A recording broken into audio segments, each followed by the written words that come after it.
cure. There's no cure for this. So they consider it, if you can manage it, if you can get it into management, it's considered a chronic disease. And the thing is that most of us don't die of the quote-unquote disease that we have. What we end up dying from is something stupid like the flu that turns into pneumonia that we can't control. And then for someone like me, if that turns into pneumonia and we're not controlling that, it's really hard to keep the pemphigus vulgaris in control because your body is now stressed out.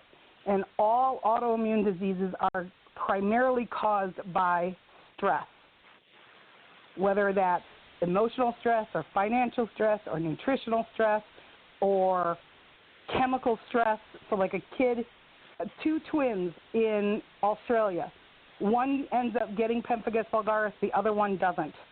He's 17 years old, and his mom is flipping out. And the only thing that was different was that the one kid took a job during the summer spraying Roundup and didn't wear protective gear. And he chemically stressed out his body, and he got sick with PV. And the other boy doesn't have it at all. He's got the genetic makeup to trip it.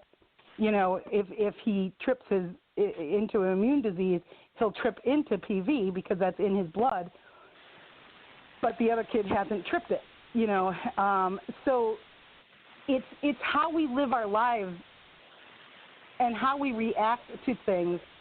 You know, and so if you have an extreme autoimmune disease, you have to learn how to respond to things instead of reacting. You have to learn how to say no. So 4 weeks ago, I started that trip, and I will get back to the idea of what I have to look for if I'm looking for in a man. But I started that trip, and 1,560 miles into it, 20 miles outside of the state of Wisconsin, and my niece's wedding that I was actually shooting as a photographer. And as long as I'm saying that, I need to clarify everything with the American Wedding Project. I am not your primary photographer anymore. I'm coming in just as a journalist. So I don't want to interrupt the economic flow of a wedding and take away an economic piece of the puzzle from a local business person. I'm literally coming in just as an observer. I am the aunt that you guys forgot you had, you know. So they don't have to worry about me not being there because I might die. You know what I mean? But anyway, 1,560 miles into this trip, a car comes up behind me, and I hear the honking. So I look in my rearview mirrors, and I see the hands waving out the window, pointing to the right, and they come around me yelling, "Get over, you're on fire." And I'm like, and I heard it, and I was like, okay. and instead of reacting like most people would do, I responded. You know, I pulled my bike over, I put the kickstand down, I got off, I turned it off, I took the keys out, I walked around the back of the bike. Yep, the muffler is on fire. I open the trunk of the bike. I take my wallet, I whip that as far away as I can. I have an extra can of fuel that's and it's in a fireproof thing, but you know, you don't really want to test that, right? So I take that and I whip that as far as I can away from the bike, and I managed to take all of the rest of the stuff out of the trunk that I had in the trunk, and I didn't get burned until I went to take the keys. And I actually tried to dump a bottle of water. I had a bottle of water in the trunk, and I tried to dump that on my gear, thinking maybe I could get my gear off the bike yet, all my camping equipment and stuff. And that was futile. And I grabbed the keys, which are now like super hot metal. And so I ended up having a couple of burns on my hands. And I didn't know that little pieces of things from the bike had fallen on my boots. And I didn't know that the inside, you can't see it on the outside of my biker boots, but on the inside, when you put your hand in them, you can feel where the inside, you know, like that fleece stuff, that fluffy stuff that's in your boots, it all melted. Right. And because my skin is very, very tender, and it doesn't heal easily, my feet had huge blisters and burns on them on both feet where stuff had fallen on the boots. So the boots are trash. my very expensive biker boots are done. But that's life, right? And when the cop came, he comes up to me and he's like, "Do you need to sit down? Do you need a bottle of water? Are you okay?" I'm like, "Yeah, I'm okay." He goes, "You're really calm," and I'm like, "What can I do about it? What am I going to do? My bike is burning." And I stood there for the bike burned almost a half an hour before the firemen got there. A couple of other guys, stopped by with fire extinguishers. The one guy, it was kind of funny, I think he wanted to save the day, but his fire extinguishers were outdated. And he couldn't get them to work at all. So there's something to keep in mind. If you have extinguishers in your trucks and you don't check them every year, you might want to look at that, So the fire department finally came. They, extinguished what was left of the bike. And I think if you've read the blog, you've seen the picture on the bottom of the blog with the bike that's completely just black. It's just the metal frame of the bike was left. Everything else melted upon the ground, and all my camping gear and 3/4 of my laundry. Actually, 3/4 of my clothing was in the bags on the bike because it was laundry. And that's kind of an interesting piece. That morning, I packed completely differently. This is why I say, God kind of is in my life in a very strange way. I literally moved all of my electronic stuff and all of my extra medicine, so I carry with me a bunch of steroid cream and painkillers, stuff that I don't use every day, but that if I needed it, I had it with me. And I had been putting that in either the trunk or in a side bag because I didn't want to keep it on me at all times in my backpack. That morning, I moved all of that stuff, all of my camera equipment, all of my electronic stuff, all went in my backpack. And so everything I needed for the wedding and for the rest of the traveling, I still had on me. Wow. Yeah. You were very lucky in terms of that and everything.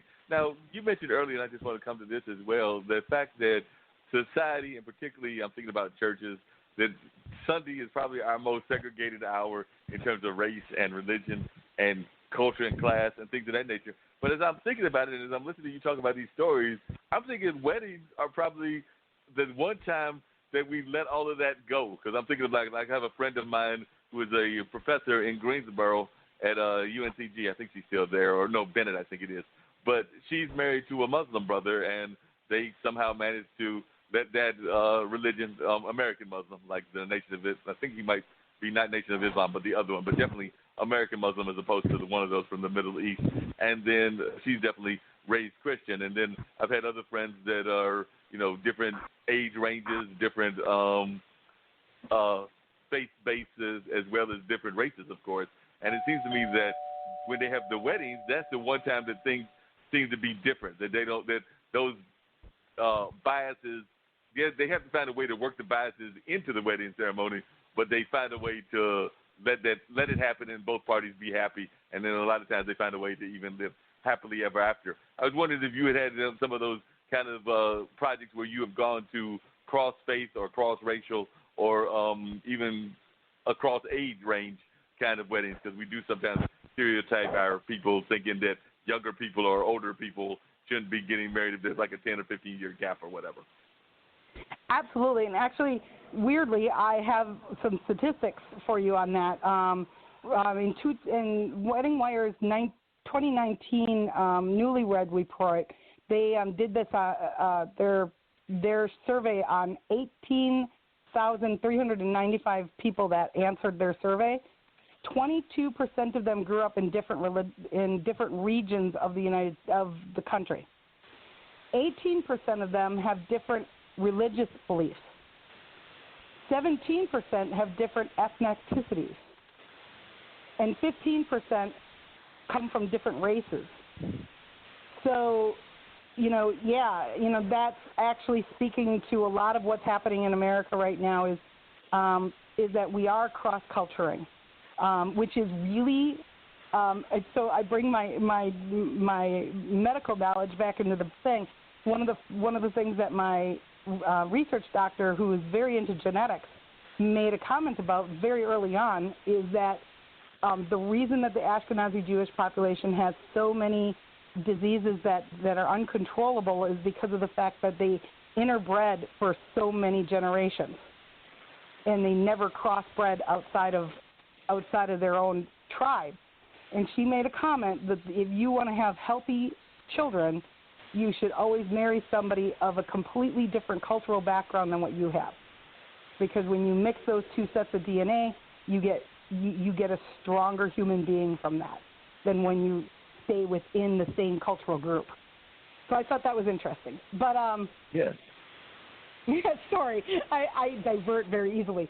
But yes, I've done a number of. I got a phone call at the last minute a number of years ago when I was still shooting full time, and I got a phone call at the last minute saying, "Hey, can you possibly come to Michigan? Or can you?" They were from Michigan and they were getting married in Wisconsin. I was still living in Wisconsin at the time. We're getting married on Thanksgiving Day. Any chance that you'd be willing to shoot our wedding? And it was like the week before Thanksgiving. And I was like, sure. I had no reason not to. I wasn't throwing a Thanksgiving party. So I drove to wherever that was, and it was a small wedding, and it was a cross-cultural wedding. And they did it in a fireman's hall, and they crossed. Not only was it cross-cultural, but it was cross religions also. She was Catholic. He is and she's a white girl, and she married a African American man who is Muslim. And so they did little pieces of the readings from both religions, and then but the dinner itself was all Thanksgiving. You don't get more American than turkey and cranberries, and so it was a really neat little wedding. Sounds like it. I've done Catholic Jewish weddings, obviously not Orthodox Jewish, but Jewish, American Jewish. Yeah, it happens. It happens all the time, especially, and I think this younger generation, you'll see it even more, because I think that the younger generation sees people as people. Yeah, I've got to get one of our other guests. I definitely want you to stay on, though, and everything. But I was actually going to agree with you, because I've even seen younger generations. Like I said, I'm over a few years older than you. I'm about to be 50. Well, I just turned 57, and I've seen people that are younger that don't even mind at least having conversations about social outings with people that are, I would say, even 15 or 20 years older than them. I'm not saying they're going to necessarily get involved with them, but they don't mind at least having the social interaction with people that are older than them, and sometimes it might even lead to relationships and things of that nature.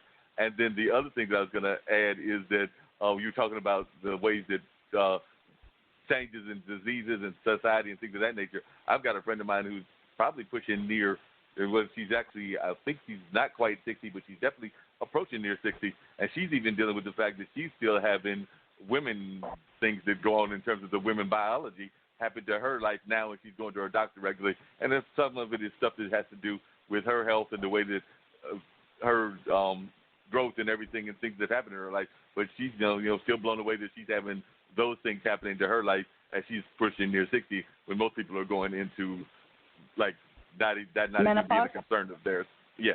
Yeah. She could still get pregnant. Yeah. Yeah. And she has to be careful about that if she, or she can. If she wants to have a baby, she can. Women are having babies into their 50s now, which I think are crazy, but, whatever. That's just my point of view. If you want to do that, go for it. But it's a huge health risk. But, yes. you know. Definitely. But if you would say Okay, the last